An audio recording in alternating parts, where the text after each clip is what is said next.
Z100.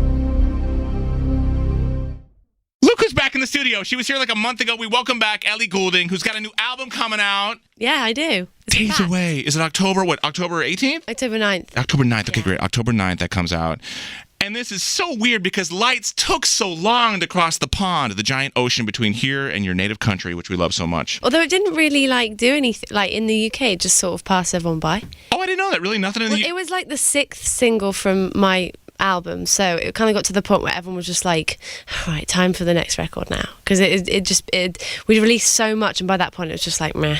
And worldwide, just everywhere else but your home country, huge. Yeah. It's so funny because you don't this morning I'm thinking about the interview today. I swear to God, I'm walking down the street. A New York City maintenance truck is parked outside a rat park in front of the building. We call it Rat Park because there's all these rats hiding in the bushes across from the building here. No. And it's a maintenance truck, and I hear Lights cranked. I'm like, who's got? And it was actually Z100 on, which made me even happier. And it's Lights, and it's like this big country music looking dude with like long Billy Ray Cyrus 1993 hair, and he's got your song cranked on Z100. Amazing. I would never ever in a million years have thought that would be the case. Not when I wrote it, not ever. Crazy. It's got to be weird performing that song, looking down and seeing people who know all the words, and there's some guy in his 70s. Really? Yeah. Oh my God. I'm interested to see what my what's going to look like out there when I start doing shows, and what my fans are going to look like. You're going to look down. You're going to see people who you can't even believe they know how many pills to take each day and can find the right pills, but they know all the words to Lights and amazing. Other songs. I love that. So that song has been huge in America for so many weeks now and months, and now we've got this new record out right now that I like. And you're in a commercial. Mo Bounce just showed me. He's in the studio as well for the Beats headphones. Yeah. Beats by Dre. Beats, yeah. And you're hitting a drum. Yeah. And you look super cute. That's awesome. How did you get involved in that? Do you know, the next day I couldn't move I was like this. She's turning. I spent the whole.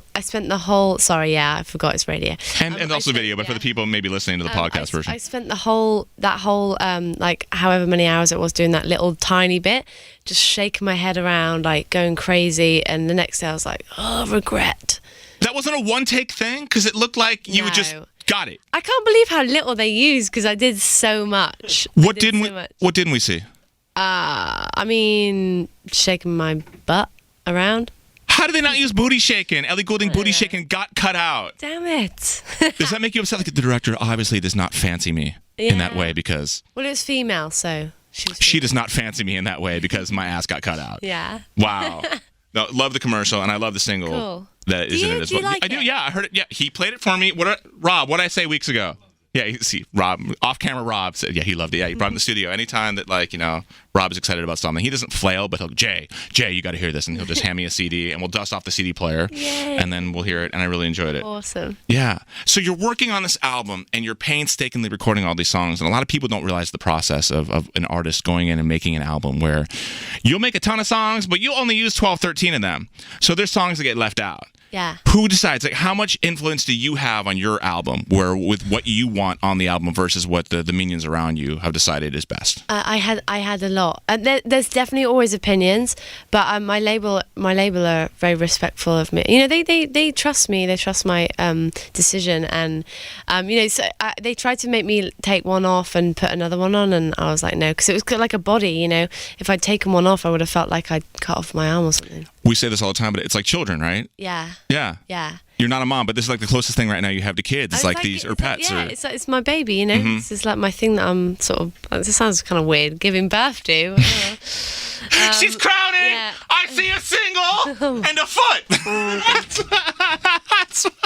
That was a weird way of describing it. Well, you said the birth thing, and I just ran with it. Yeah, no, I mean me. In the delivery room, and there we are. That's awesome. So, were you listening to the music as it was being produced, or do you have to wait to hear the finished project before you can judge that stuff? Did you want to be in the process the entire time? Yeah, I co-produced it. I was. Okay, there. cool. Yeah, I was there for everything. I couldn't write a song and then just go and have someone produce it. That excites me that you did that, because a lot of people will do the whole personal chef thing. They'll bring somebody into their kitchen and I went and got the ingredients, but here you cook. I don't want to know. I don't want to see you going and killing the chicken you slaughtered and then you prepared. No, I write everything I do. Tremendous. Everything. Yeah. Which a lot of people, again, assume that all artists on the planet do. They think that you guys all write and then go in and MacBook Pro produce everything, but there's so many other people involved. You're hands-on. Yeah, I would say that. I don't know. It's strange because some people genuinely don't write their own stuff, and that's cool because some people are such brilliant pop stars. It doesn't really matter because just because you don't write your own stuff doesn't mean you work really, really, really hard, like performing and traveling and whatever. But like I kind of make it that little bit more harder on myself by like I have to be there and I have to write everything and I have to do everything else. So it's like I make it easy on myself, but I could not write my own songs. I appreciate that. No, I think other artists work less hard who do not sit there. I mean, they might be an awesome performer, but you go that extra step. Yeah. You know, you don't have to go and sit there behind the board and go, no, this needs a little bit more flange. No, I don't like too much reverb on there. No, there's too much whatever. But you take that initiative, and that's Yeah, cool. I have to, because otherwise it won't sound like how I want it. See, and then you wouldn't be happy. Yeah. Every time you hear that song, you're like, oh, we should have done this and this.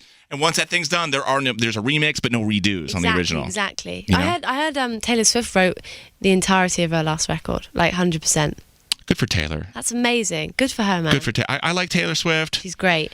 And I'm happy that finally she's not all unicorns and rainbows in her life. For the longest time, we thought that like, Taylor Swift, like, you know, poops diamonds and nothing bad ever happens. And now we see a different side of her too, which is fun. You can't be all cheesy smile the entire time. I love Taylor, but you can't be that happy. She's great. And she's I've heard she's just the loveliest person as well. Unless you date her and she turns on you.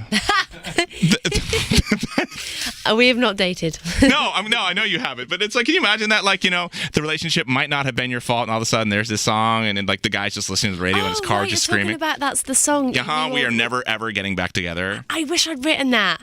That's my thing. Does that happen a lot? You will hear songs like, damn it! Yeah, that is that one, like, and the Taylor Swift one and the Rihanna one, Only Girl in the World, because I love that song. I love it so much. And you heard it, and first you're like, I want to love this song, but this should have been mine.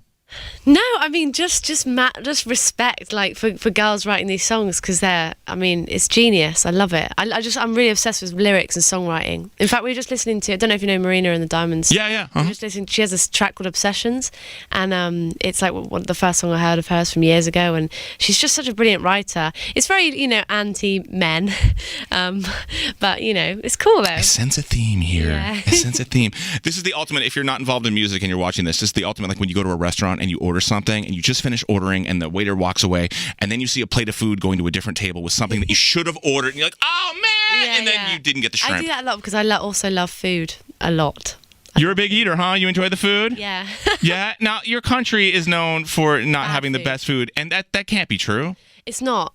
It's just that, like anywhere, you have to search it out. You have to find like places like Zuma and Nobu and really quirky little restaurants. There's a steak place around the corner from me which has like a secret sauce, which a bit like, I don't know, KFC. That KFC secret sauce. I have that on DVD.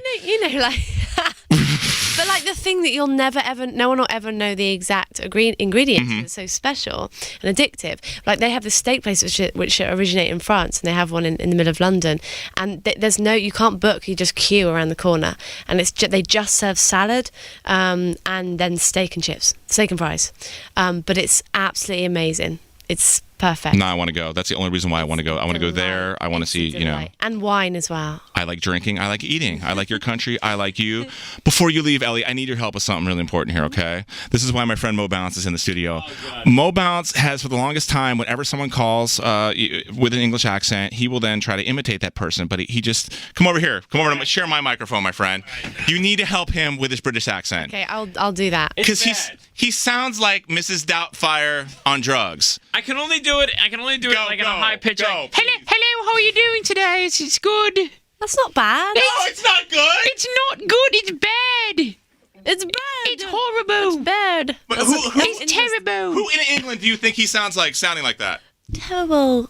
You sound like the comedian that we have with a little bit of a lisp thing. I have a lisp now. No, but you say it's terrible. Terrible. Instead of terrible.